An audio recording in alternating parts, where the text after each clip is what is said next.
The situation is terrible and frightening. You know those words?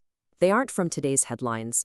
They're a desperate cry from way back in 1881, from a man named Moshe Leib Lilienblum, watching the absolute terror of the pogroms unfold. This one quote really captures a history of suffering, and it's the essential starting point for our story today. And that cry for help, well, it sets the stage for everything we're about to dive into. We're going to trace that long, hard road of history that led to such desperation. But then we're going to explore a really radical new proposal that asks a fundamental question. After literally centuries of conflict, could technology and a whole new way of thinking finally offer a smooth path to peace? Before we can even begin to talk about solutions, we have to get our heads around the problem. And for Jewish people in Tsarist Russia, the problem was a centuries-long fight for the simple right to exist. It made the dream of a safe homeland feel like an absolute necessity. And we're talking about a systematic, state-sanctioned campaign here. This wasn't just random violence. This was actual policy. From literally taking children away from their families for forced military service to orchestrating these brutal mob attacks called pogroms, the goal was to create an environment of constant grinding fear. And as this timeline shows, it just kept getting worse. It was a relentless escalation. It started with that brutal child conscription, then it got even more intense after the Tsar was assassinated in 1881, which unleashed this huge wave of pogroms. After that came the May Laws, which were designed to basically strangle Jewish communities economically. And by 1903, the violence hit this horrifying new peak with the Kishinev pogrom. The account from the historian S.M. Dubno about Kishinev it's just almost too difficult to read. Children being thrown from buildings, women being brutally attacked. It paints a picture of unimaginable horror. This was the reality that forged not just a deep, desperate need for a safe place to call home, but also a deep-seated psychology of survival against all odds. So, with that incredibly dark history as our foundation, we're now going to make a major pivot. The core of the proposal we're looking at argues that to escape a cycle of violence that's rooted in that very past, you just can't use the old tools. You need a completely new mindset. Okay, this slide right here, it's basically the core idea of the entire proposal. On the left, you've got the scarcity mindset, this zero-sum game of conflict, probably born from generations of trauma, all driven by the belief that there just isn't enough to go around. But on the right, you see an abundance reality, the idea that modern technology makes shared prosperity not just possible, but maybe even inevitable, if we just choose it. The argument is simple. The conflict is trapped in the past, while the solution lives in the future. So how do you actually make that leap from scarcity to abundance? Well, this is where a really bold new framework comes in.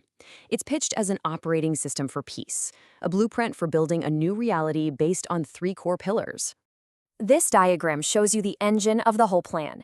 See, it's not one single solution, but a self-reinforcing cycle. Technology makes trust possible. Trust drives a powerful economic engine, and that engine, in turn, funds even more technology. Each piece feeds the others, creating this amazing positive feedback loop. All right, let's break it down. Layer 1 is all about the tech, and we're not talking about small fixes. Think truly future-proof infrastructure, autonomous transportation, renewable energy, AI-driven systems, building a hyper-efficient modern foundation from the ground up. Layer 2 is trust, and honestly, this is the critical linchpin, because without political and financial stability, the massive amounts of money required for this will just never show up. So the proposal outlines a framework of guarantees. It's called PCRMI, which stands for Political and Credit Risk Mitigation Insurance, to build the confidence needed for that long-term investment to start flowing. And Layer 3? That's the economic engine. This is the peace for profit model. The whole idea is to make stability and cooperation so profitable that it becomes the most logical, rational choice for everyone involved. It creates a powerful incentive to keep the whole system running smoothly. So an operating system is a great metaphor, right? But what does it actually do? The proposal lays out a practical 4-step path to turn this huge vision into a reality on the ground. This is the blueprint for that smooth path to peace. And the genius here is that it's a phased approach. You don't start with skyscrapers. You start with step 1, basic necessities: food, water, shelter, the things you need to stabilize the population. Then you prepare the land for sustainable agriculture. You build what they call trust farms for local food security. And finally, you develop these autarkic communities, which are basically self-sufficient towns that run on a circular economy, recycling resources and generating their own power.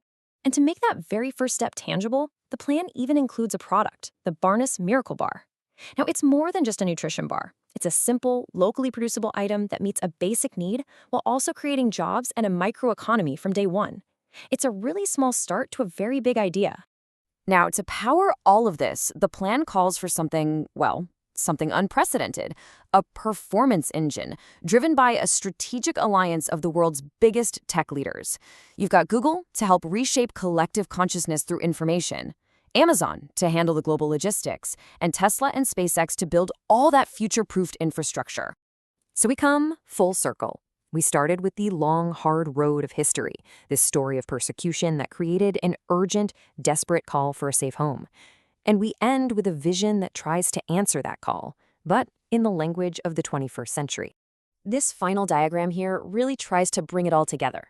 At the very top, you see that core ideological shift from scarcity to abundance, powered by that alliance of tech giants. That power then flows down through a layer of financial guarantees, and finally into the on-the-ground action, restoring the land and building these new self-sufficient communities. It is, without a doubt, an incredibly ambitious blueprint. After a history defined by violence and scarcity, this proposal offers a path paved with technology and abundance. It's a vision of a future that looks absolutely nothing like the past, and it leaves us with one profound question. Is this the answer the world has been waiting for?